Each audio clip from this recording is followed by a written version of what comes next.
Bem, pessoal, desculpa a demora. Vamos lá. Aqui, ó, continua sem abrir, né?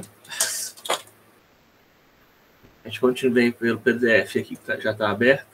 Então, na aula passada, a gente falou sobre o modelo de cor RGB, certo? Que é usado em todos os monitores. Todas as telas modernas de celular, de relógio, todos eles usam esse modelo de cor padrão, tá? O RGB. O Profile sRGB, que eu já falei antes, aquilo ali só diz que está dentro daquele horseshoe, né? Está dentro daqui. Cadê? Isso aqui.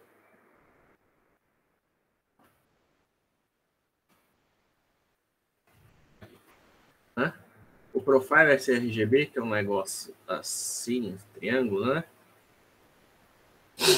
Ele diz só dentro das cores percebidas pelo ser humano, né? Qual é o range, né? O intervalo de cores que a gente consegue perceber dentro de todas as cores possíveis que nosso olho consegue perceber, né? O Profile sRGB. E ele também diz como diferentes dispositivos que têm diferentes tecnologias podem todos exibir a mesma intensidade de vermelho quando recebem uma cor tricromática do tipo RGB, né? Trivalorada, né? Do tipo, sei lá, 100, 255, né? Como é que é exibido em qualquer dispositivo diferente da mesma maneira. Para isso que serve um profile, tá? Mas o espaço RGB, na verdade, ele é um cubo, né? O pessoal normalmente vê, né? Eu posso até mostrar aqui para vocês o RGB, né? Que é basicamente esses caras aqui estão muito, esse aqui talvez melhorzinho.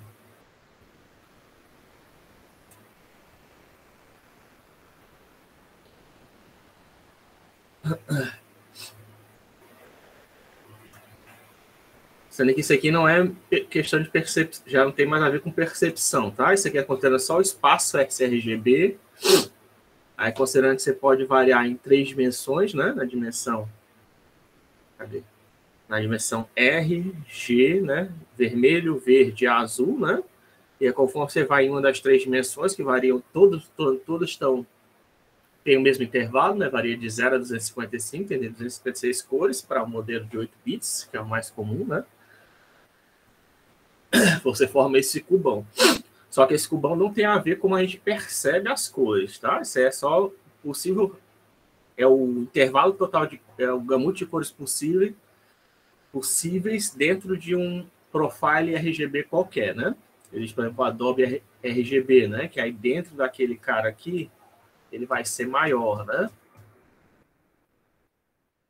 O Adobe, se o sRGB é um negócio assim, o Adobe RGB ele vai ser, sei lá, um triângulozão aqui assim. São 2 profiles diferentes que dizem como os monitores celulares diferentes devem comunicar um com o outro para produzir a mesma intensidade de cor percebida pelo olho humano. Mas os dois, tanto o sRGB como o Adobe RGB, são espaços tricromáticos que formam aquele cubão, né? Podem variar de 0 a 255 das 3 maneiras.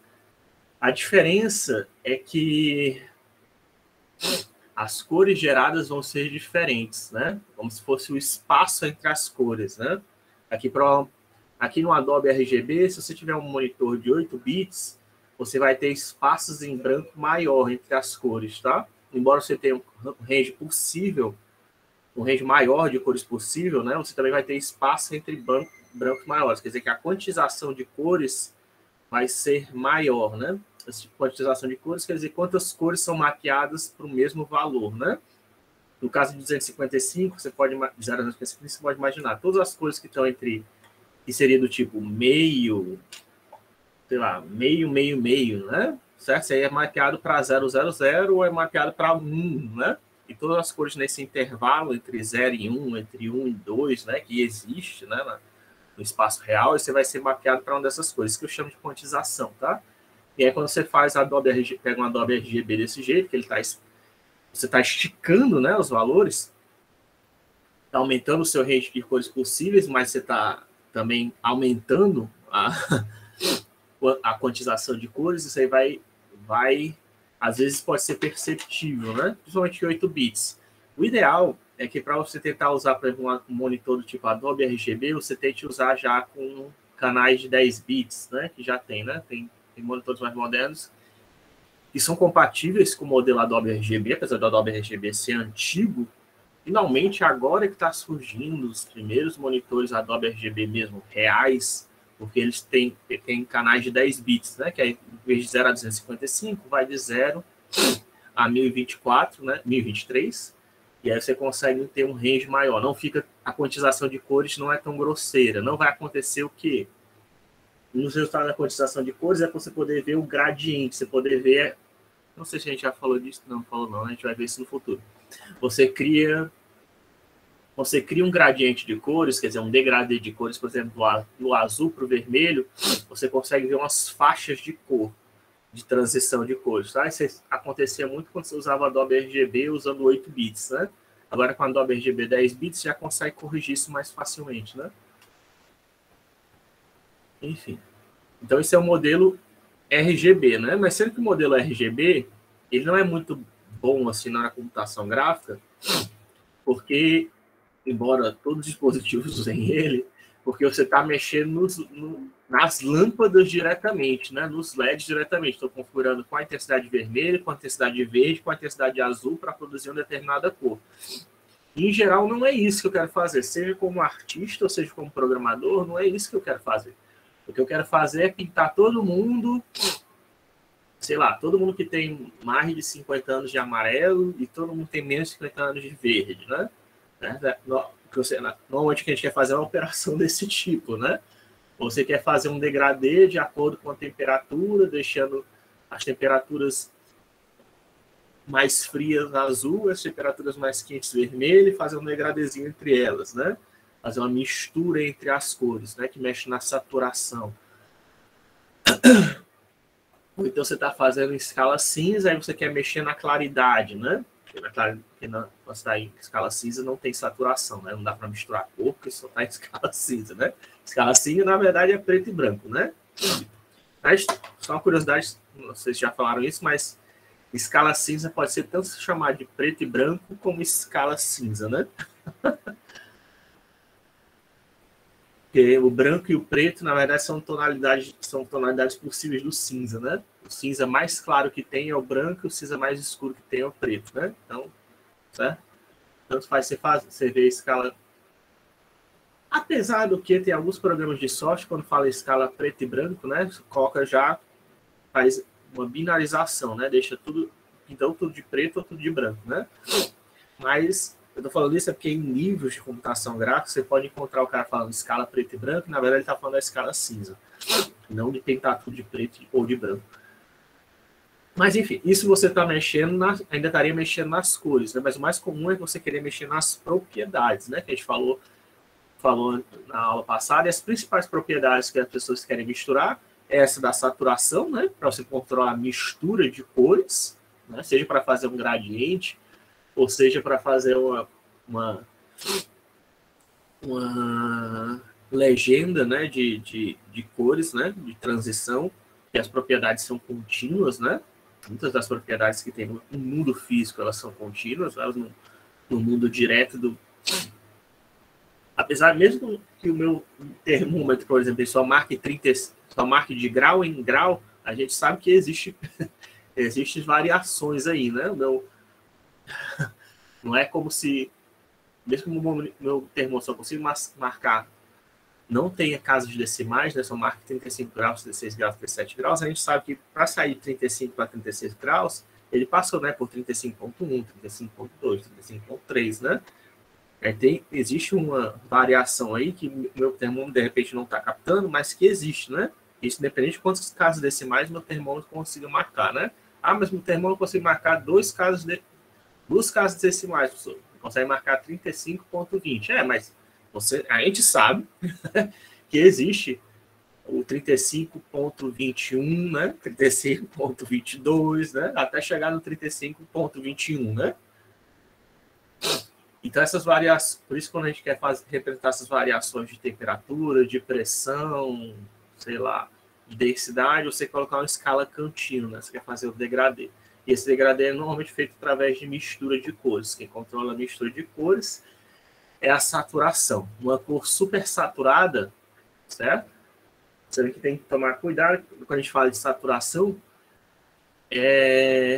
Uma cor muito saturada não é uma cor que está muito misturada, não, tá? Uma cor super saturada, ou também chamada de cor pura, é uma cor que não está misturada com outras as cores. É meio contra-intuitivo, né? E na verdade, talvez para alguns de vocês, né? Mas uma cor super saturada ou pura, cor super saturada ou pura, não é uma cor que está muito misturada, não, tá? É uma cor que não está misturada com outras. Ou seja, aqui nesse exemplo aqui desse sistema HSL, HSV, as cores supersaturadas são aquelas que estão... Aliás, em qualquer sistema, né, de cores que você vê, as cores supersaturadas são as que estão nas fronteiras, tá? Lá naquele cubo RGB, as cores supersaturadas são o quê? As que estão nas faces do cubo, tá? Lá na ferradura que a gente viu do sistema CE, XYZ, quem são as cores supersaturadas? As cores supersaturadas são aquelas que estão nas bordas, né, da ferradura. Tá me ouvindo, né? Aqui não tá, não cortou minha voz, não, porque de vez em quando às vezes corta minha voz. Só para ter certeza que tá me ouvindo, então. Certo? Então, sempre nas bordas de qualquer sistema de cor que você vê, seja bicônio, cônio, cubo, sei lá, ou então qualquer outro sistema doido que você vê no futuro, se é Love, se é Love, ele não tem um formato definido, as cores supersaturadas estão sempre nas bordas, tá? Nas extremidades. Enquanto que no meio, né, desses sistemas de cor estão as cores com baixa saturação, né? Aí as cores de baixa saturação são o quê? São justamente as tonalidades de cinza, né?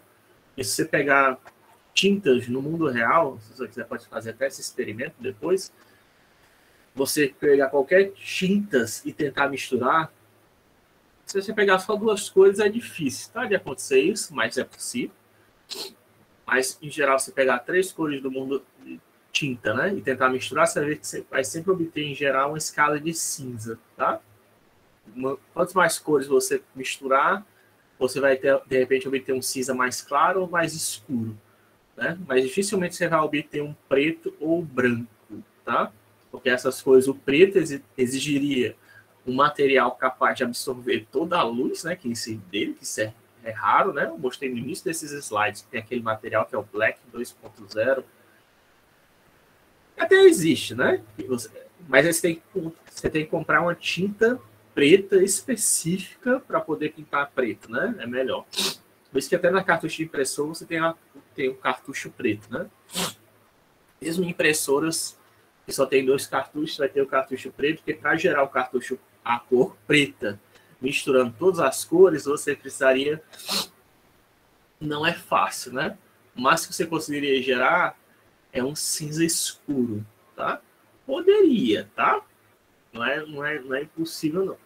Enfim, a maioria das impressoras tem essa atitude meio ruim que eu considero, que quando tem um cartucho que está vazio, ele não funciona, né? Principalmente para determinadas marcas, né? Mas não precisaria, tá? Você poderia... Só tem um cartucho funcionando, dá para pintar tudo com a cor daquele cartucho, né? Ou então, se você tivesse 2 cartuchos, só tem o cartucho colorido, dá para usar só ele para imprimir preto e branco, se você quiser, né? Tudo bem que vai ficar em escala de cinza, mas dá para imprimir, era para dar para imprimir. Do preto é que você não vai conseguir produzir cor, né? Mas ainda assim poderia printar a imagem de acordo com as tonalidades de claridade, né? De brilho, fazer uma escala cinza, né? Dava para imprimir. Aí mesmo que você modifique a imagem manualmente, né? E tente passar para a impressora, não vai imprimir se tiver outro cartucho cheio, né? Isso aí é malandragem, tá? Do povo das fabricantes de impressora, não precisava ser assim, não. Mas, enfim. Então, a gente tem, ó, no meio, lá no centro, certo? Aqui no nosso caso, desse bicone ou desse cone, vocês podem ver que seriam as cores misturadas no máximo possível, certo? E vai dar variações o quê? De branco ou preto.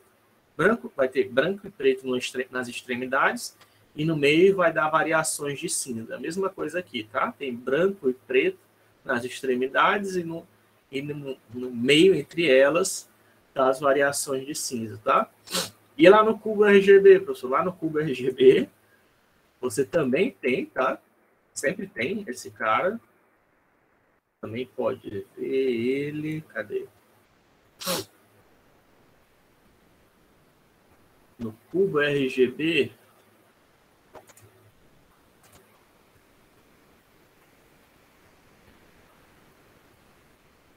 você também tem, tá?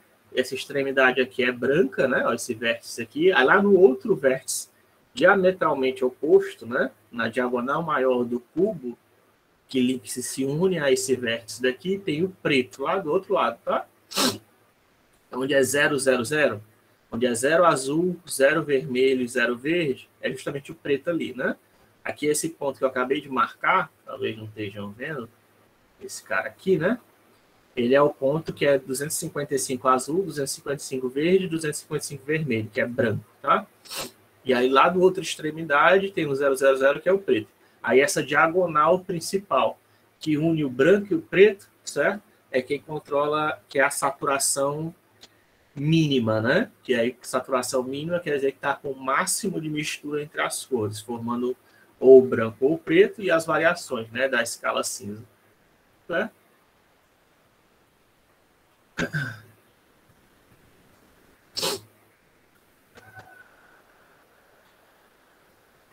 Até aquele triângulo, né, que eu mostrei para vocês, que aparece lá na Horseshoe, dá para ver, ele está aqui, tá, também, no sistema RGB.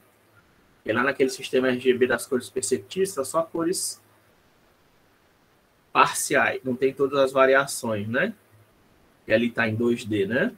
Mas tem um triângulozinho aqui, ó, que é chamado triângulo de Maxwell, tá? Que ele é que representa tanto o triângulo Adobe RGB ou do sRGB, tá?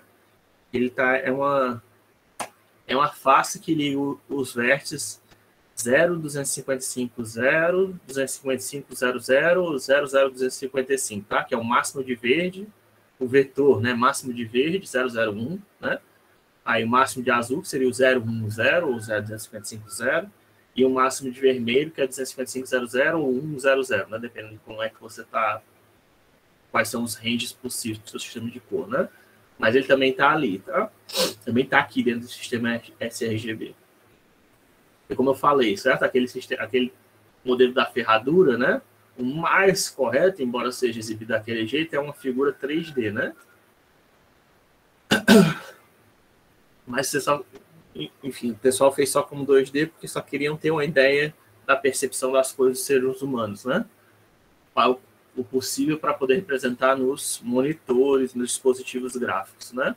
Mas hoje em dia já tem, né? Já falei que tem um sistema mais moderno que aí já usa espaço 3D. Se você tem um Mac, ele tem até uma ferramenta para ver esses espaços 3D que você pode ver, que é o ColorSync, eu acho. Que dá para você ver esses espaços 3D. Ele mostra a ferradura, mas também mostra 3D para você. Mas no Windows não tem, né? Nem no Linux. Essas ferramentas de análise de cor, sabe? Como eu falei, são caras, tá? Tem até programas para você ver isso, para você poder ver esses espaços 3D, mas eles são pagos, né? Eu estou tentando desenvolver o meu, mas ainda não terminei. Já comecei a desenvolver o meu, mas ainda não acabei. Quando eu tiver, né? Aí eu mostro aqui. Quem for, né, acompanhar o canal, né, eventualmente vai ver. Enfim, aí quando eu disse que você quer mexer as propriedades de cores, você quer mexer na saturação, no brilho, né? Que aí brilho pode ser também chamado de claridade ou então de velho, né? Principalmente na arte, né? O pessoal chama de, meio artístico, o pessoal chama de velho, tá? Esse brilho. É aquela história lá do lápis que eu falei para vocês, né? O lápis mais escuro vai ficando mais claro, certo? Isso aqui é o velho, né? Controla o brilho. Mas também pode se chamar de lightness ou brightness, né?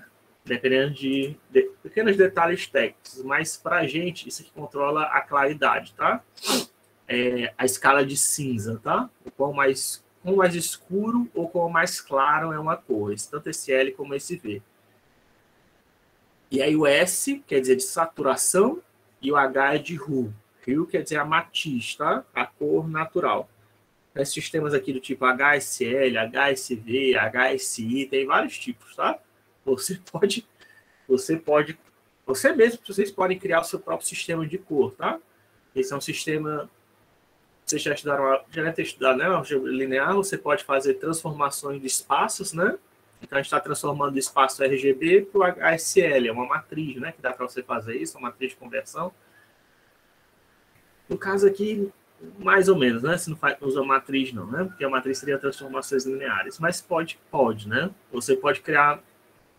Em teoria, você pode fazer isso. Você pode criar o seu próprio espaço de cor, mexendo nas propriedades de luz que você quer. Estou mostrando esse aqui, o HSL e o HSV, que são os mais comuns. E eles mudam no quê? Normalmente, essas propriedades elas são calculadas de formas diferentes, tá? Dependendo do sistema. Apesar do que o H, as pessoas têm mais ou menos convencionado, isso aí as pessoas concordam, né? Que é a matiz, qualquer sistema de cor você vai querer usar, né? Dependente de qual que você está usando, que é esse círculo, tá? É você imaginar justamente o círculo cromático, de modo que 0 graus é o vermelho, tá? E aí, conforme você vai girando, vai aumentando o grau do seu círculo, de 0 a 360, você vai variando entre as cores e volta para o vermelho, né? Em 360. Então, ó, do 0, ele vai para o amarelo, vai para o verde, vai para o ciano, que é a mistura do verde do azul, né? O amarelo é a mistura do vermelho com o verde, né? Aí a mistura do vermelho do azul com o vermelho é o roxo, que eu falei que isso aqui são coisas que nosso cérebro cria, né? Mas isso aqui é o círculo cromático, tá? Aí o hue é controlado justamente pelo ângulo do círculo cromático, tá? Começando a partir do 0. É como se a gente pegasse aquele, ou o triângulo de Maxwell, que eu acabei de mostrar para vocês, ou então aquela ferradura e transformado num círculo, tá? Dependendo de qual sistema você está mexendo, é isso que foi feito. Ou eles pegaram aquela ferradura e transformaram num círculo, ou pegaram o triângulo e transformaram no círculo, né? E que tanto no sistema HSV e HSL, apesar das tonalidades serem diferentes, é a mesma ideia, tá? É o círculozinho, que aí você escolhe qual é a rua que você está trabalhando. Sendo que aí a segunda propriedade de saturação de mistura já é um pouquinho diferente, né? E aí varia, por exemplo, sempre vai variar, né? Do preto para o branco, né?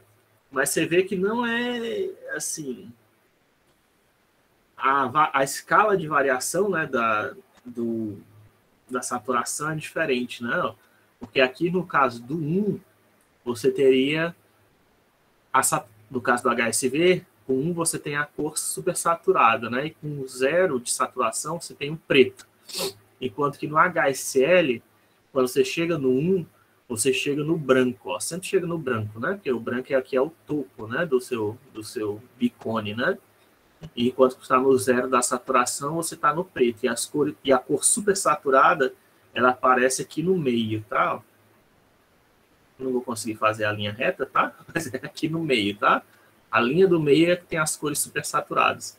Esse aqui é no sistema HSL, tá? No HSV, não. As cores supersaturadas estão aqui, tá? E aí o preto está aqui embaixo. Depende de qual sistema você quer trabalhar, tá? A saturação calculada aqui no HSL e no HSV são diferentes, tá? E o lightness, né, controla justamente o brilho, né? Aqui tem o exemplo do lightness aqui, ó.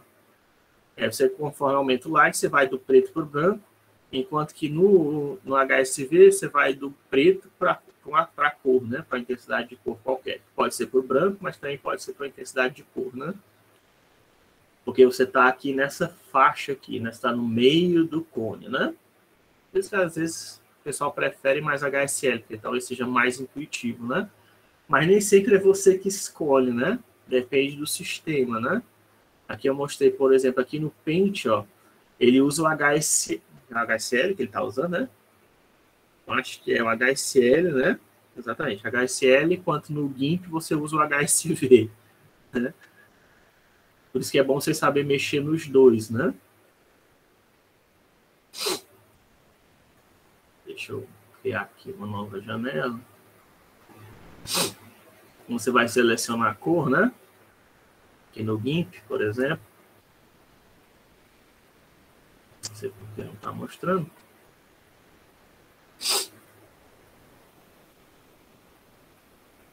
Vamos. Certo. Certo, ó. Aqui tem um HSV, né? Ó. Tá? Aqui o HSV, certo? Aqui é o RGB, ó, como eu falei para vocês. Só que, em geral, a gente não quer mexer aqui, porque fica muito aleatório, né? Melhor você mexer aqui nas propriedades, né? Ó. Aí na propriedade eu posso mexer, ó, no círculo de cores. Aqui no caso eu estou mexendo diretamente nela, ó, vai de 0 a 360, né? Ó. No círculo. E a saturação e o velho vão de 0 a 1, né? Ou então de 0 a 100, que seja. Certo? Ó, que é aqui contra o velho, ó, mexe justamente na escala de cinza, né? Que eu falei para vocês. E a saturação é como a cor está misturada, né? A cor pura vai ser a cor mesmo em si, né? No caso aqui eu estou num verde, ó. Eu estou pegando essa tonalidade de verde o mais pura possível, quer dizer que está lá na extremidade, está na borda do nosso sistema de cores, né? Se a gente está indo para a borda. E aqui, conforme eu vou diminuindo a saturação, eu estou indo para o meio do meu sistema de cores, ou para o meio do cone, ou para o meio do bicone, né? Ou para o meio do meu cubo RGB, né? Ficaria bem mais difícil fazer isso aqui mexendo no RGB, né? Não sei se estão vendo, ó. Quando eu mexo aqui no H, ó, que é só o Rio, olha como o RGB lá move de formas loucas, né? Ali em cima, ó. Essas 3 barrinhas aqui do RGB. Imagina você ter que controlar isso via programação, né? Para mudar as cores. Não fica fácil, né? Aqui mexendo só no H do sistema HSV é bem mais fácil, né? Tá? Aí na saturação também, ó, conforme eu mexo, ó. Saturação, o que ele está fazendo? Ele está misturando com outras cores, né? Ó, então você vê que o R e o G tá aumentando, né? Aqui no caso. E quando eu mexo no vale, ó, ele mexe em todas as cores ao mesmo todas as setinhas, né, ao mesmo tempo, né? Porque ele está adicionando ou removendo branco, tá? É o velho, né, no caso. Também dá para mexer por aqui, ó. Tem outros meios de mexer, né, ó. Esse triângulo também é muito comum você ver, né, ó. Porque aí que esse círculo aqui é o H, né, o rio, que os artistas talvez prefiram, né? Você mexe aqui, ó, onde está esse quadradinho, essa linhazinha, né? É o meu rio. E aqui dentro do triângulo, né? Você pode mexer, né? Para mexer ou no velho, que seria essa diagonal, ou na saturação, que é essa outra diagonal, né? Mas tem 2 diagonais que você pode mexer na saturação, né? Basicamente. Só uma que mexe no brilho, né? E o rio é aqui, né? Ainda tem esse outro método aqui, né? Que também você pode mexer. Esse aqui eu nunca mexi. Você nem mexe nada, né? Esse aqui era para ser o HSL, né?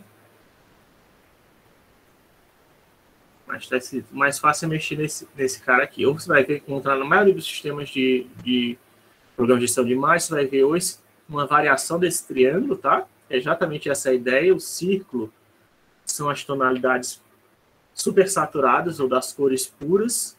E aqui no meio, dentro do triângulo, você pode selecionar o brilho e a saturação que você quer, tá? Aqui é um triângulo de saturação e brilho, certo? Você pode mexer na saturação e no brilho por aqui, ó. Veja, conforme eu estou mexendo aqui no triângulo, ó, veja, olha para aqui, né? Para o HSV, ó. certo? Conforme eu mexo ali no HSV, ó, no dentro do triângulo, o H não mexe, ó. Esse H aqui não sai da posição. Por quê? Porque eu estou sempre na mesma tonalidade de cor, né? Eu não estou girando o triângulo, estou sempre na mesma tonalidade, estou sempre selecionando a mesma matiz de cores. O que vai mudar é o S e o V, né? Porque esse triângulo é de saturação e brilho, né? Então, conforme eu mexo, ó, a saturação e o brilho mexem, né? Aí, como eu disse, ó, tem uma diagonal que mexe só no brilho ali, ó, o V se mexendo. Tem outra diagonal que mexe só a saturação. Tem outra diagonal que mexe o brilho também. São duas de brilho, então, né? Duas de brilho e uma de saturação, né? Tá? Mas, enfim, de qualquer jeito, é um triângulo de brilho e saturação para você mexer nas cores, né? São as tonalidades diferentes para uma determinada cor, né? Tipo um verde mais claro, verde mais escuro, né? E também verde no caso aqui no caso não é verde, né? Mas no verde. Aqui tem o verde limão, né? Aquelas variações de verde malucas, né? Malucas não, né? Pessoal que exista, né? Outras variações possíveis de verde a partir desse verde aqui, né? Tem todas as variações de verde possíveis dessa tonalidade, né?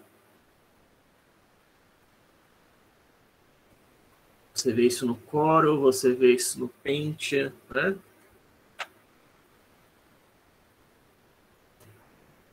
Você vê isso no GIMP. Você vê isso, acho que até no nosso cara aqui, no LibreOffice Impress, que nunca abriu, né? Ficou travado, aparentemente. Não abriu, meu Deus do céu. Open Copy.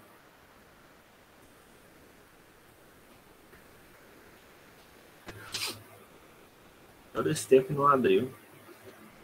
Parabéns, né? Aí aqui, certo? Isso aqui é o sistema o HSL, tá? Sendo que aí no caso aqui, só para... O Windows gosta de ser diferentão, tá?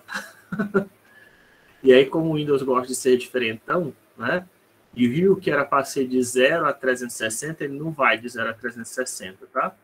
Ele vai só de 0 a 239, por algum motivo bizarro. Coisa do Windows, tá? Saturação também, eu acho que vai só até no máximo 240, né? Ele não vai até 300. E era para ser só de 0 a 100, né? Mas, enfim, ele usa 240, 240, e aí 239 para o máximo da rua. Não te dá para colocar 240. Por que eu não sei, tá? Coisas do programadores do Windows, né? O correto era fazer isso aqui de 0 a 360, aí a saturação e a iluminação de 0 a 1 ou de 0 a 100, né? Mas colocar de 0 a 240, de 0 a 240 e 0 a 239, né? Tudo bem que não precisa de 240, porque o 240 é igual ao zero, né? Mas só para não ficar feio, era bom, né? Já enfim, coisas dos desenvolvedores da Microsoft, vai entender. Aí aqui, né? Isso aqui é o nosso Bicone, né? Certo? Aí tem aqui a intensidade de cinzas, né? Ó, tá vendo? Aqui seria a cor, aqui mexe na saturação, né? Tem as hues, você vai na horizontal, você mexe nas hues. Na vertical, você mexe na saturação. E o brilho, você mexe por essa barrinha aqui lateral, ó. Né? Pode ver, quando eu mexo nessa barrinha lateral, ele está mexendo aqui em luminância, né? Ó. Ou lightness, né? Que é a quantidade de brilho percebida pelo olho humano, né? Então, aqui mexe no brilho, ó. Certo? A saturação, eu não vou conseguir fazer exatamente na lateral, não, tá? Mas se eu conseguisse andar exatamente na horizontal, eu ia mexer só o rio, conforme eu vou na horizontal aqui. E na vertical, você mexe na saturação. Se eu conseguisse andar perfeitamente na vertical, só a saturação que vai se mexer, tá?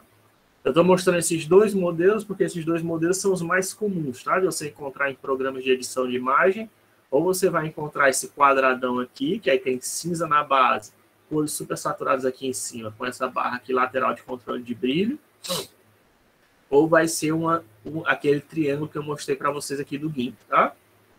Esses aqui são os dois modelos mais comuns para seleção de cores, tá? Que você vai encontrar em programas Não é exatamente, necessariamente exatamente igual a isso não, tá? Pode ter variaçõezinhas. Mas esse sistema HSV e HSL que eu estou mostrando, não sei se aqui dá para a gente ver aqui no foto. Eu não sei onde é que pega aqui para ver as cores.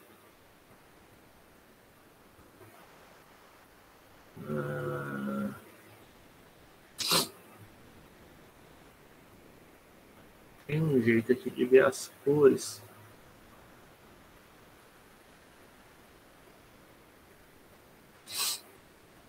Isso aqui também fica mudando, né? O LibreOffice. A gente tenta sempre instalar a versão mais nova, né?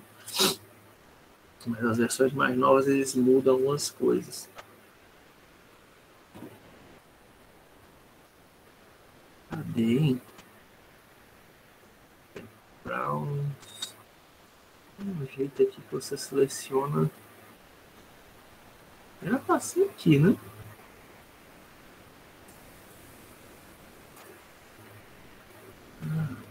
Cadê? Position size, area. Aqui só dá para selecionar a cor, né? Isso que eu queria fazer, não. Tem jeito de pegar aquela paletazinha, né? Que eu queria mostrar para vocês, de seleção de paleta. E aí é mais só para mostrar. Todos os programas que permitem você selecionar cores vai ter ou o H, em geral, esses dois que eles usam, tá? O HSL e o HSV. A maioria dos programas do Windows e do Linux que eu conheço usam desses dois. É esse bicone ou esse cone, tá? Que mexe nas propriedades das cores, né? Tem outros, professor? Tem, tá? Tem outros sistemas que, às vezes, se você for pegar um livro de computação gráfica, para alguma aplicação específica, você pode encontrar, tá? Esses sistemas. Aí ele diz, né? Porque ele acha mais vantajoso, né? Mas aí depende, tá? Porque esse HSL, né? O H, como eu disse, as pessoas têm mais ou menos um acordo como ter esse H. Agora o S e o V não. Tem diferentes pessoas acham que isso deve ser calculado de uma forma diferente, né? Não tem um consenso, né? De como é que isso deve ser calculado. Isso aí em computação gráfica, tá? Que eu tô falando, eu dei toda essa dedicação para falar sobre isso, é porque quando vocês forem mexer, talvez, em machine learning, certo? Forem mexer em segmentação de imagens, qualquer algoritmo que mexa, que trabalhe, né?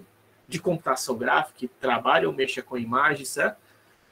E você quer mexer nesses sistemas, tá? Você não quer mexer diretamente no RGB, você quer converter o sistema RGB para HSL, ou HSV, ou HSI, ou HS qualquer outra coisa, fazer alguma operação lá e depois trazer de volta para o RGB, né? Porque o nosso monitor ele só exibe RGB, né? Ele não exibe HSV, HSL. Então você faz a conversão de HSV, de RGB para HSL, por exemplo, aí calcula de repente as intensidades. Eu acho que eu até tenho aqui. Eu fiz. Deixa eu ver se eu consigo aqui pegar lá no site Shader Toy. Fiz uma aplicaçãozinha. 7. Meu Deus. Se conseguisse, né? Entrar. Tá. 7. Deixa. Sair da página. Acho que vai travar, né? Meu computador. Não tá deixando. Deixa eu abrir. Talvez o Brave. O Shader Toy ele coloca vários aplicativos, vários shaders, né? Por padrão. Ele já abre o Shader Toy, ele já abre o aplicativo. Seria bem melhor se ele abrisse, se ele entrasse na sua conta, né? Em vez de abrir.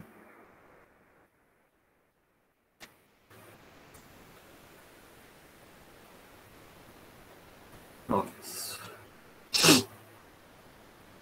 Deixa eu pegar aqui. Ponto.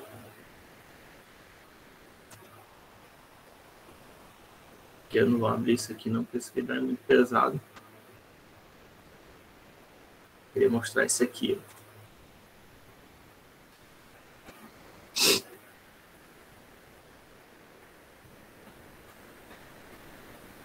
Certo?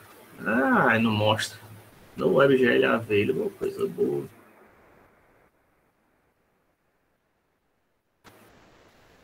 E aqui tem algum WebGL atração aqui?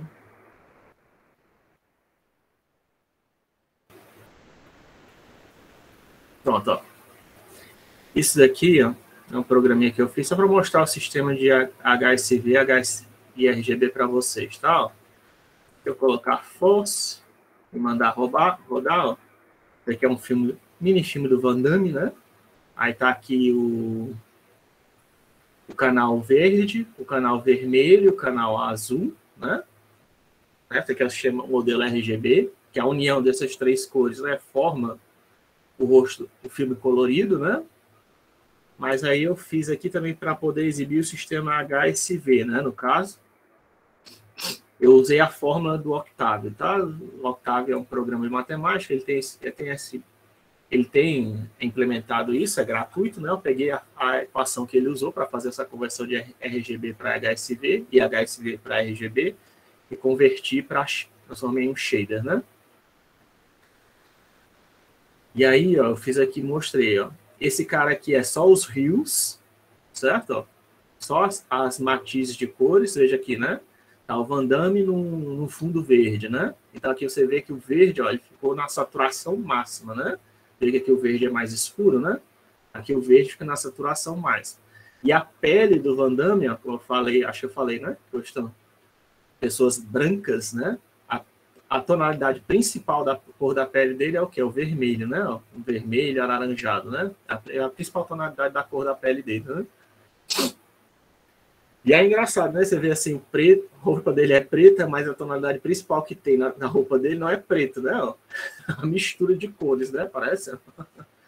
E faz sentido, né? Porque aquela, como eu acabei de falar para vocês, o preto, tanto o preto como o branco, são cores pouco saturadas, né? Que são uma mistura de cores. Então dá para ver aqui que a roupa dele preta, ó, parece um festival, né? Ó, vermelho, amarelo, azul, fica variando, né? Mesma coisa a calça, né? Que também é preta.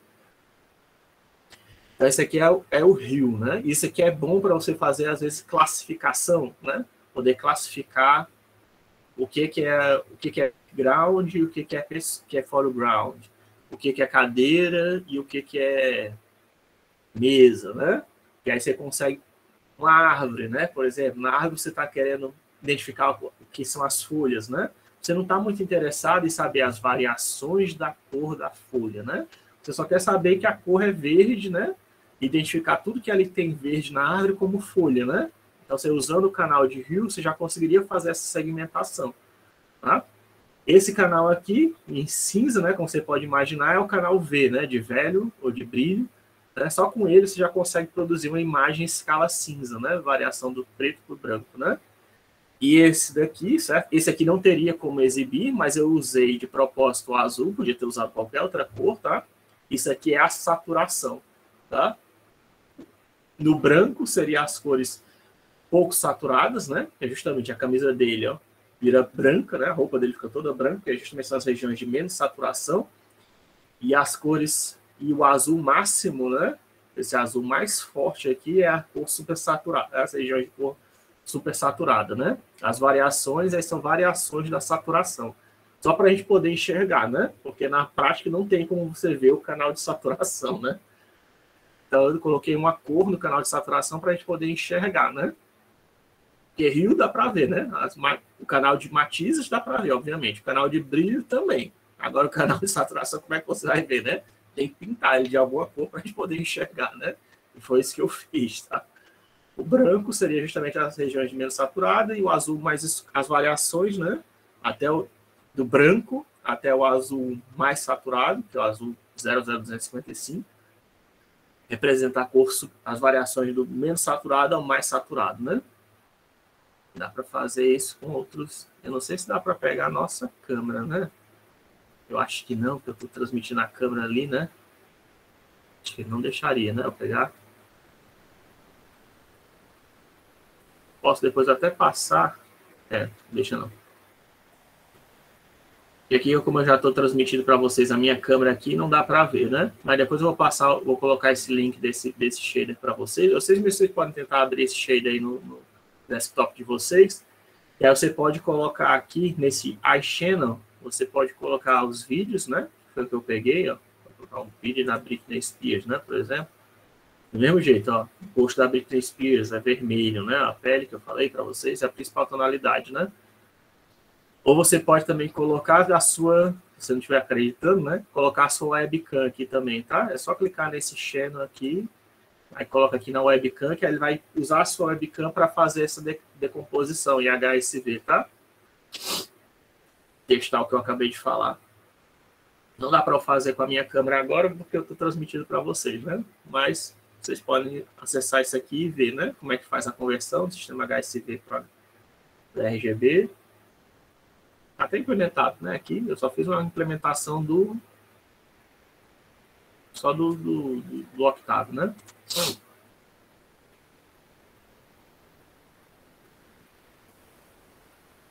Certo. Vamos lá.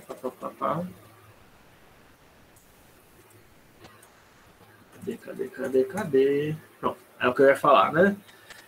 Sabe como eu falei, né? Aquela ferradura que a gente viu lá no sistema CIEXYZ, aquilo dali é o... Que horas são? Só para ter noção de como é que a gente está acompanhando. Tem tempo ainda. Aquela ferradura que a gente viu no XYZ, ele é apenas baseado na percepção humana do espaço de cores, tá? Não é o espaço de cores físico real, tá? A melhor representação do espaço de cores físico real é aquela barrinha que a gente já viu, que mostra o espectro eletromagnético, né? Que vai do vermelho até o azul, né? É isso aqui, né? Essa aqui é a melhor representação do espectro de luz visível, tá? É isso daqui. Essas cores cromáticas, a rosácea, né? Ela é usada por artistas e por programadores, né? Ela é para mostrar todas as cores como elas são percebidas pelo olho humano, né? Eu já mostrei também isso aqui para vocês, né? Que é para você poder selecionar cores para fazer design, né? De aplicativos, né? Ou de outros aplicativos, ou então de jogos, né? De sites, né? Até mesmo de um documento, né? Se você quiser, você usa isso daqui para poder selecionar as cores. Ou então aquele site da RGB que eu mostrei para vocês, para poder fazer isso, né? Para poder selecionar cores que tenham contraste entre as tonalidades possíveis, né? Mas isso aí não é representação física, tá? A rosácea cromática ela é baseada na nossa percepção, né? Como nós seres humanos percebemos as cores. É por isso que tem essa história de cores frias e cores quentes, né? Que eu até falei das estações, né? Para vocês, porque a rosácea cromática é baseada na nossa percepção de cores, assim mesmo como o CIEXYZ também é baseado na nossa percepção de cores. Só que isso aqui é um pouquinho melhor que a rosácea, porque isso aqui foi feito a partir de um experimento, né? A partir do experimento e usando metamerismo, se não me engano. Enfim, foi feito a partir do experimento que ele reuniu voluntários para tentar que ele reproduzisse as cores do mundo real usando lâmpadas, né? E aí, fazendo a integração, né, a média desses resultados, ele conseguiu produzir isso. Ou seja, isso aqui é mais científico, né? Ainda é baseado na percepção dos seres humanos, tá? Mas é um pouquinho mais científico do que esse círculo de cores, que é mais intuitivo, né? Digamos assim. E aí os espaços de cor, RGB, HSL, HSV, HSI, HS, qualquer coisa que vocês possam encontrar, isso aí são são espaços de manipulação usados por nós, programadores, desenvolvedores, para quando a gente quer mexer com propriedades das cores, né? Só que ainda existe, né? Além desses espaços, um dos melhores que existe, né, para a representação de todas as cores no mundo físico, né? Se você quisesse, em vez de fazer isso daqui, né? Esse aqui não mostra todas as cores, né? Possíveis no mundo físico. Do mesmo jeito que esse aqui também não mostra todas as cores percebidas pelo ser humano, tá? Aqui não, na rosácea não está mostrando todas as cores percebidas pelo ser humano, né? O único que mostra todas as cores percebidas pelo humano é o modelo de cor CEXYZ, tá? E para poder pegar todos os graus de brilho, tem que ser um modelo 3D, né? Esse aqui não tem graus de brilho, né? Só mistura de cores, né? É só as cores saturadas ou não saturadas, né? Ela está mostrando duas propriedades de cores, né? Porque é um modelo 2D, né?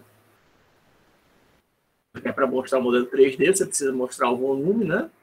E aí o melhor, que representaria todas as cores existentes no mundo físico, né?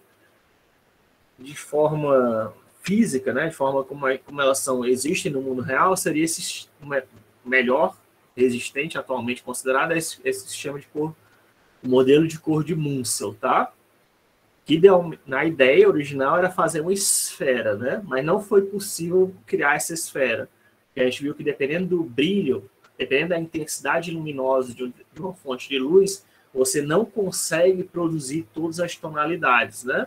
É aquilo que eu falei para vocês, né?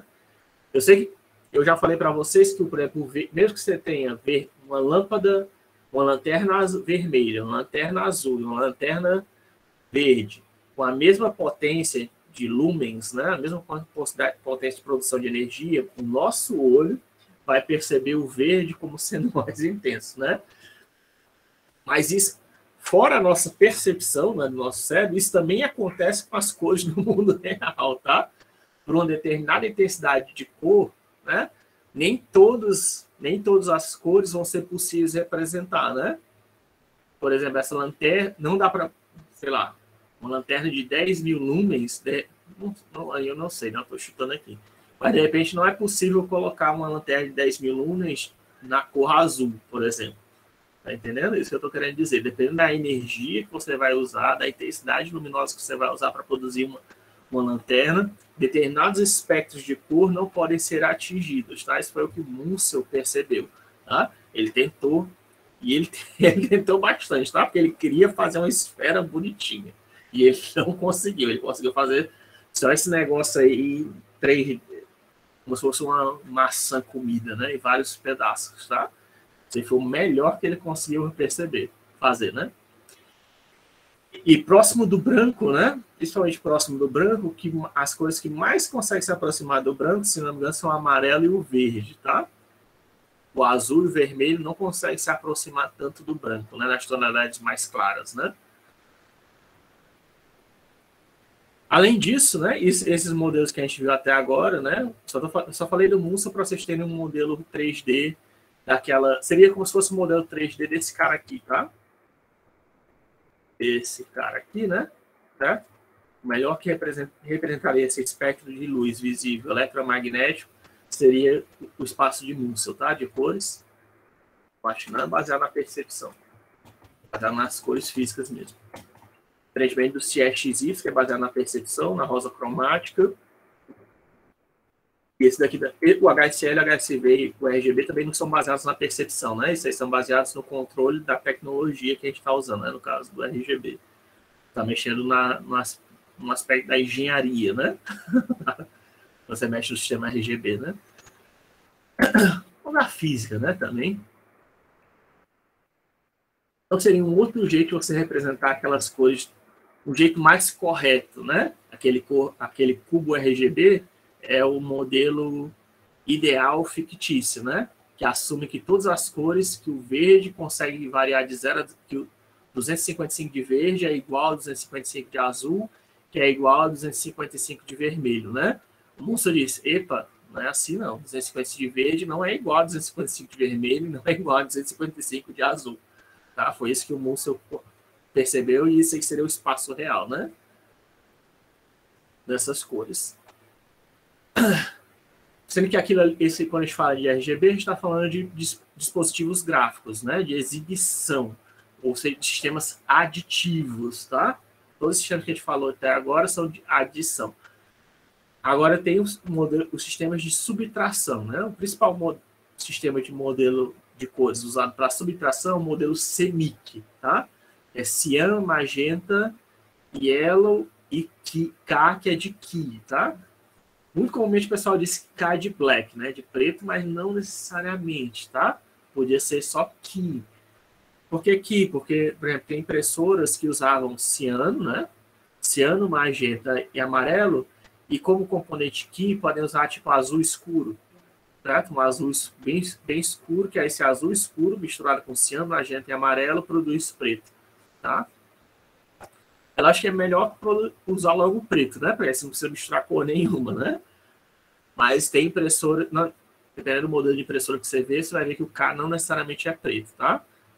Na nossas, né? A gente, né? Seres humanos comuns com impressora em casa, o K certamente vai ser preto.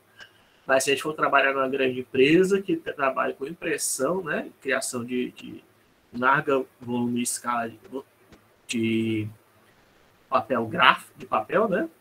De produções impressas, você vai ver que o K não necessariamente é preto, tá? Na verdade, você vai ver que tem até outros sistemas de cor, tá? Você pode ver encontrar impressoras que usam 6 cores, 8 cores, tá?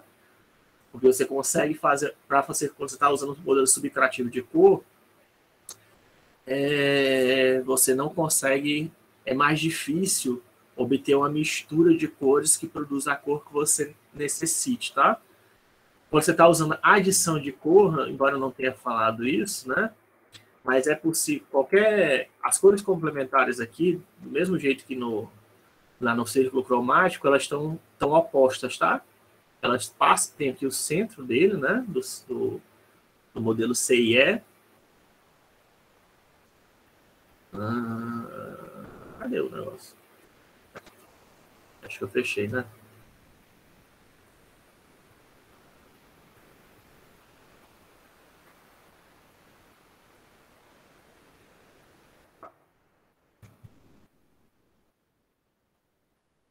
As cores complementares, elas estão aqui, tá?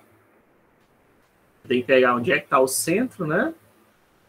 É mais ou menos aqui em 1/3, 1/3, 1/3, tá? Porque esse aqui varia de 0 a 1, 0 a 1, tá? Nas duas coordenadas. Aí 1/3, 1/3, 1/3, pega o centro desse horseshoe aqui. Aí se você pegar qualquer reta que passe pelo centro, tá? Essas duas cores aqui são complementares, tá?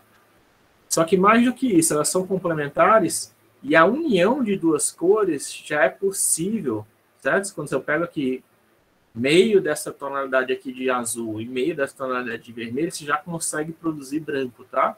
Com duas cores você já consegue produzir branco, segundo o modelo de cor se é XYZ, né? Perceptual de cores. Só que para isso, né, você teria que ter um triângulo, um espaço, um profile de cor que pegasse, né, que pudesse pegar todos esses caras aqui dos extremos, tá?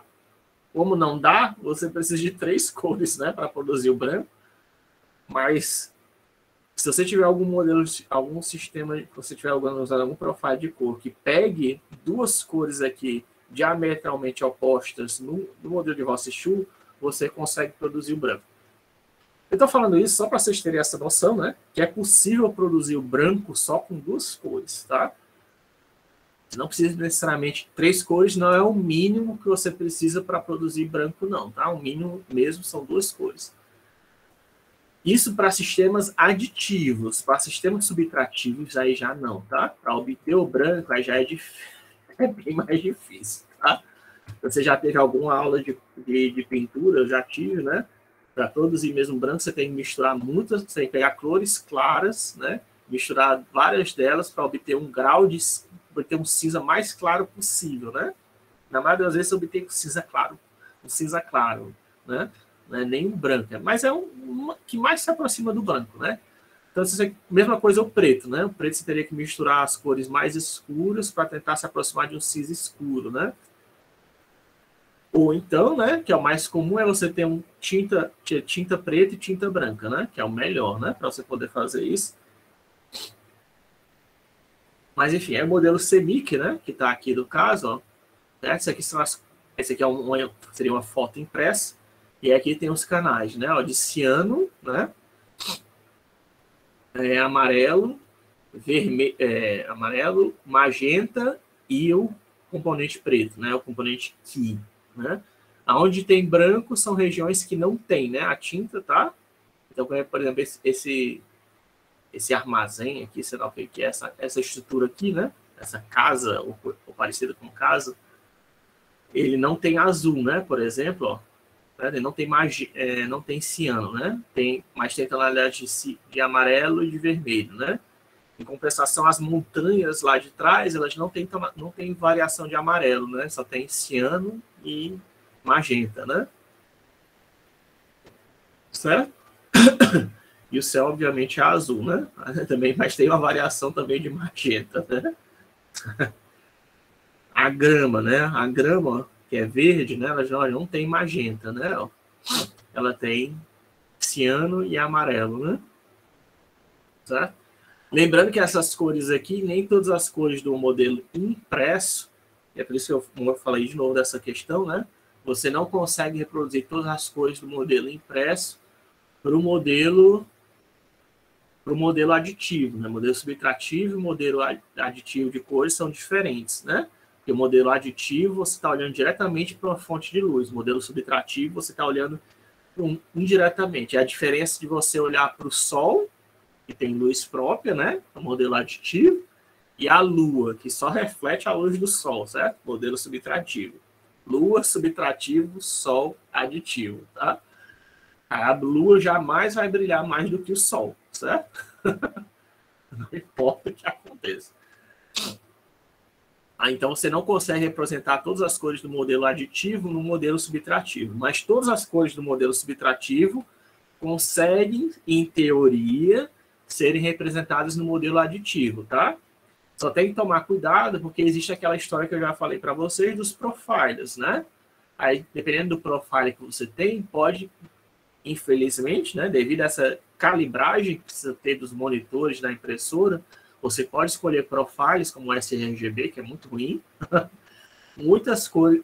O sRGB, por exemplo, ele não consegue pegar todas as cores do CMYK. Tem uma grande parte do modelo CMYK padrão que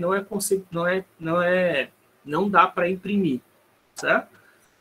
Usando o modelo sRGB, que é o padrão usado na maioria dos monitores e que foi desenvolvido para tubos de raio catódico, tá? Que é aquele monitorzão que é uma caixona, né? As TVs também antigamente também era o mesmo jeito, né? De tubos de raio catódico, né? Que era um negócio até que você podia explodir, sabia? Se você abrisse. Hoje em dia, você trocar um monitor é fácil, né? Vocês já tiveram... Se essa tela do meu monitor quebra, eu consigo encomendar pela Amazon uma tela de LCD, né? Abrir o meu... Eu já fiz, inclusive. Até com esse meu notebook aqui, a Alemanha já fiz isso, inclusive. E com outros, tá? Isso não foi a primeira vez, mas você pode fazer isso. Você compra uma tela LCD, né? Você pode abrir o seu 3DS ou coisa e tal, e trocar só o componente, tá? Para os modelos antigos de monitores, isso não era possível. Quer dizer, até que era possível, mas só que era mais perigoso, né? Porque você tinha que esperar ele descarregar, podia explodir, né? Se você fizesse besteira. Tinha um negócio lá de uma chupeta que você tinha que usar também, enfim. Mas é uma tecnologia diferente, né?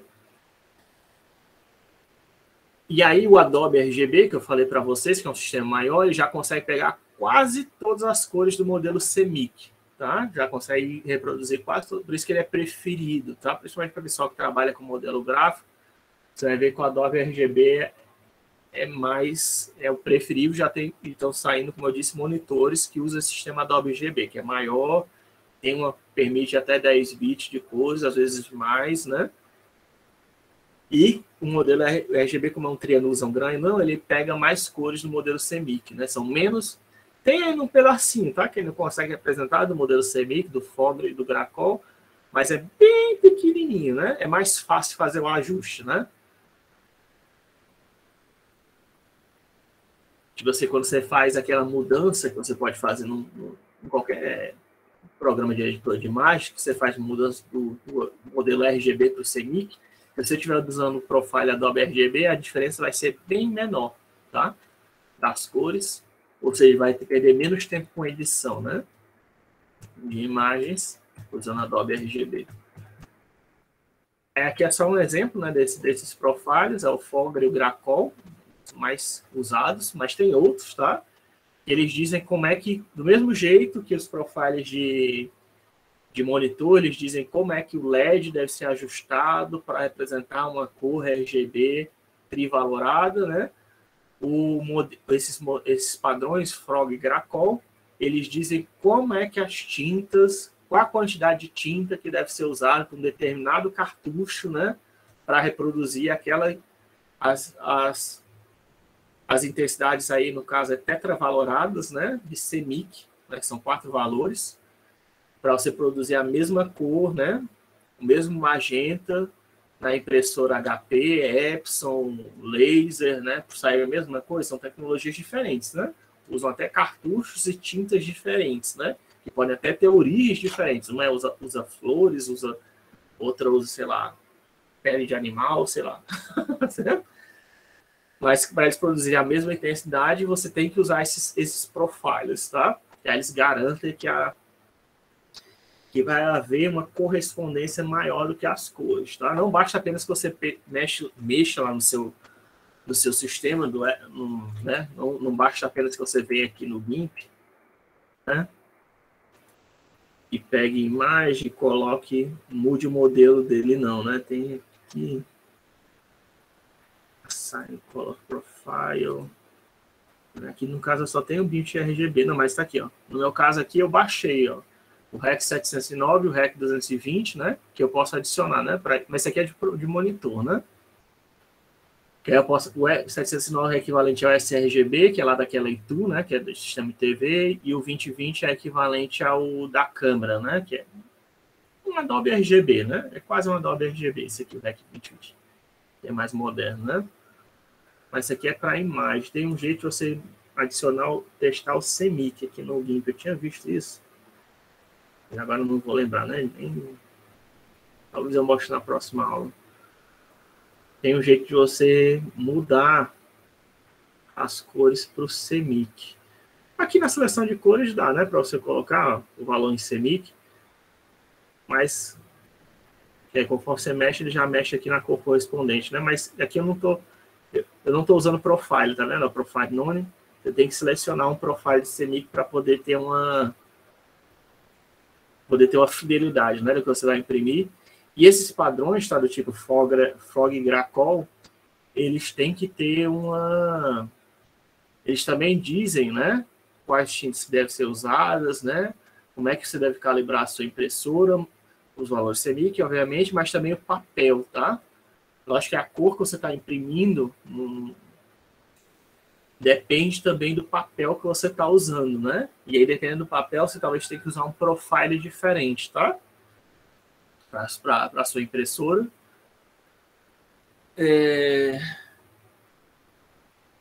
Para produzir branco, inclusive, né? Não sei se ficou claro aqui. O branco ele não é usado. O preto até pode ter sido obtido com uma mistura de cores, né? Ou pode usar só o quarto canal, dependendo da impressora. E o branco, em geral, ele nunca é gerado, tá? Em impressoras, o branco nunca é produzido. Você usa a cor do papel, né? E aí você tem que tomar cuidado, né? Se o papel for verde, né? O branco vai virar verde, né? E aí depende do quão branco é o seu papel, na verdade, né? E o branco em si, vocês podem até testar depois, se você pegar uma imagem completamente branca, né? Branco puro, e tentar imprimir, você vai ver que vai sair a folha de papel em branco. Ele não vai gastar tinta, não vai gastar nada, certo?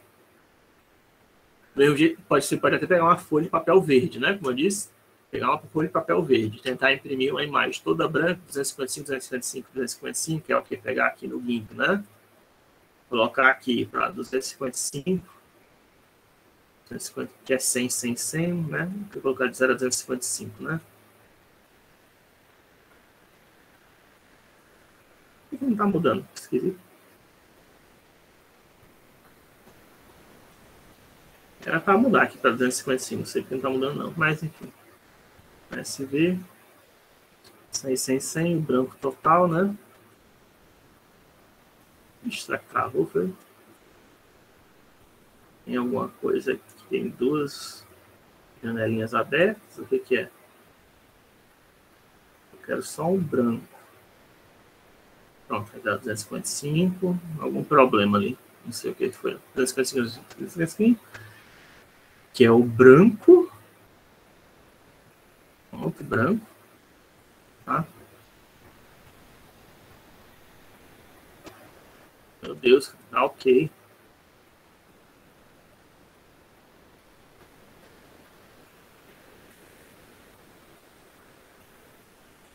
O meu game tá.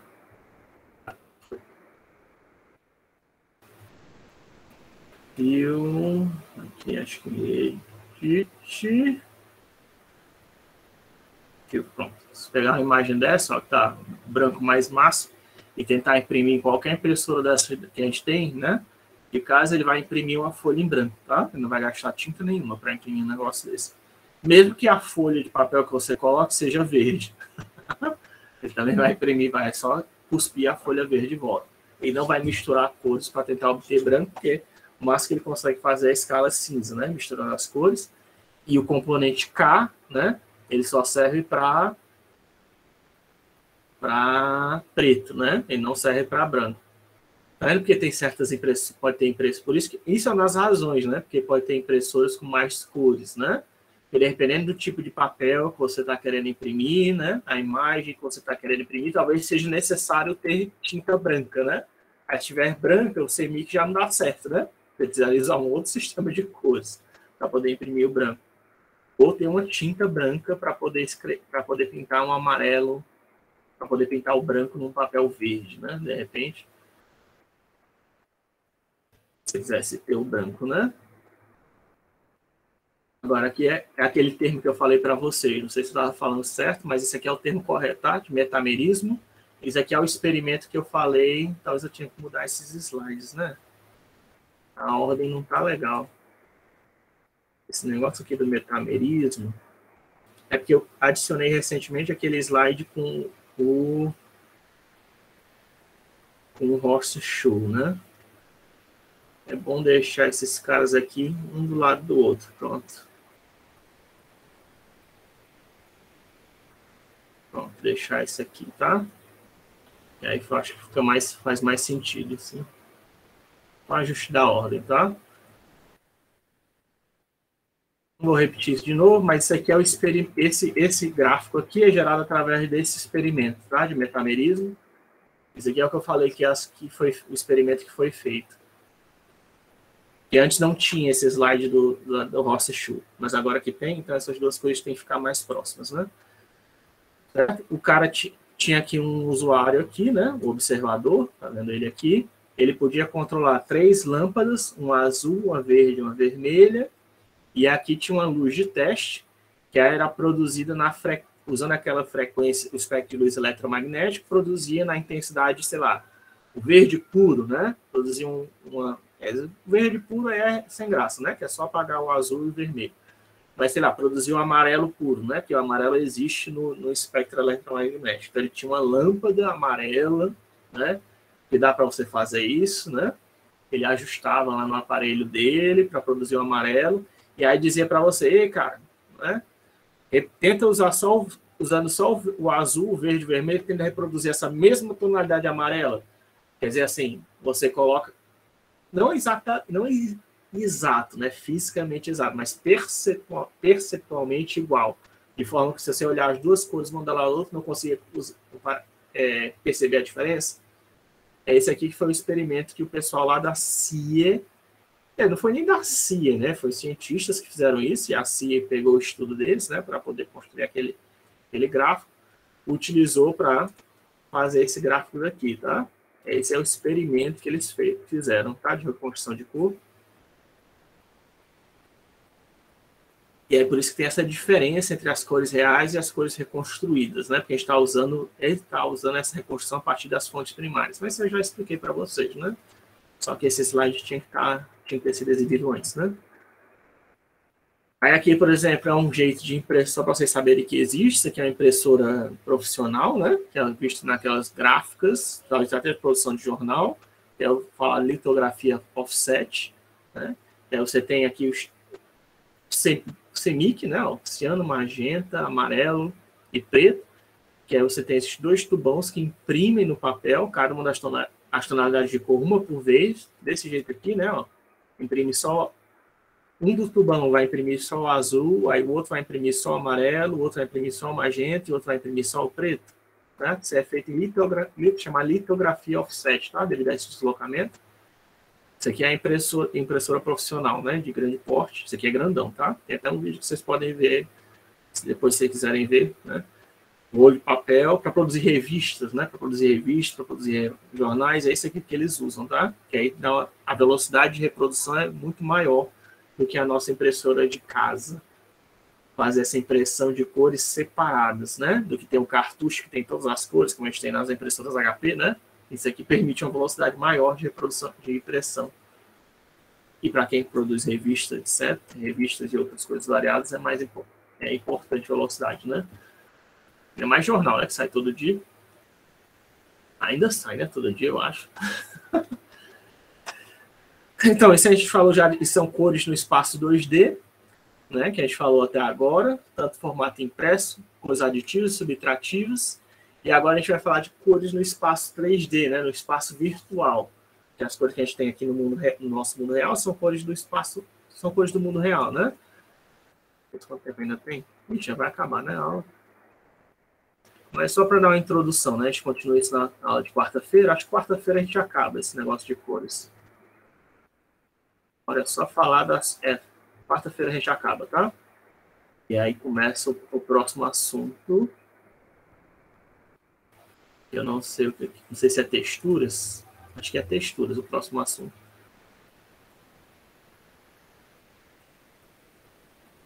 Mas só para falar aqui, da introdução, né? E quando a gente está falando do espaço 3D, né? Como a gente acabou de discutir, né? Tem vários elementos que influenciam na cor, né? O que influencia na cor? Antes de a gente falar de espaço 3D, como a gente percebe a cor, né? Nosso cérebro influencia em como a gente percebe as cores, né? Outro elemento, né? É o material do objeto que a gente está observando, né? Se ele emite luz. Primeiro, se ele emite luz ou se ele reflete luz, né? Ou seja, o material. Isso aí influencia, né? Outra questão que influencia a luz, o meio, né? Se você está olhando a luz no ar ou então dentro da água, faz diferença na cor que você vai perceber, né? E, por fim, a intensidade, né? A intensidade luminosa que você está percebendo, né? Que aí eu falei que tem a questão, se você estiver vendo no meio-dia, né? O sol de meio-dia seria... Eu falei, já tinha falado a questão do sol do meio-dia num dia não nublado, tá? Num dia não nublado, sem nuvens, sol de meio-dia, vai te dizer qual é a cor natural de um objeto, né? Então, tem vários fatores, ou seja, a intensidade de luz, que é como se fosse o brilho, né? Influencia na nossa percepção das cores. Aí, o tipo do material que está sendo observado, né? Se ele é emissivo ou reflexivo, né? Enfim, tem vários tipos de material possível, né? Metálico, etc. Mas o material influencia. Mas, de uma maneira mais simples, né? Se ele emite ou se ele reflete luz, seria a maneira mais fácil de classificar ele. Influencia também o meio que você está enxergando, né? O objeto. E o nosso cérebro, né? Tem alguma coisa. Ainda tem o dispositivo, né? O dispositivo que a gente está usando também influencia, né? Se eu estou vendo esse copo, né? Aqui no mundo real ele tem uma cor, mas se eu tirar uma foto dele e olhar no meu monitor, ele já vai ter uma cor diferente, né? Se eu pegar aquela... para ver como é complicado, né? Eu estou vendo esse monitor. Nessas condições de iluminação e nesse meio, no ar, nessas condições de iluminação atual, eu estou percebendo uma determinada cor para esse copo, né? Foi isso que a gente discutiu até agora, tá? Deixa eu ver aqui. Né? Para determinadas condições de iluminação no ar, para essas condições de iluminação, que tem uma luz aqui que está me iluminando direto, tem uma luz aqui que está apagada, mas tem a luz ali do sol vindo aqui, né? Que está estourado, né? Aqui, ó, a minha imagem. Então tem a luz do sol, ainda tem essa lâmpada aqui iluminando meu rosto. Nessas condições de iluminação e no ar, esse copo tem essa cor. né? Que eu estou vendo, vocês não estão vendo, mas eu estou vendo a cor real do copo. A cor que vocês estão vendo aí através da webcam já é uma cor modificada, não é a mesma cor do copo real que eu estou vendo. Vocês olhando através da imagem da câmera, já é uma copo aqui do Habib's, né? Cor diferente. Se vocês pegarem isso, essa imagem aqui que está sendo reproduzida para vocês, né? Num sistema aditivo, né? Que é o monitor de vocês. Se pegarem, tirar um screenshot e imprimir isso, já vai ser uma cor diferente, né? Não vai ser a mesma cor, né? Ou seja,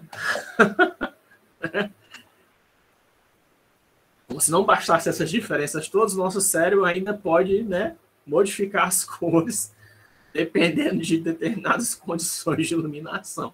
A gente vai ver na aula que vem.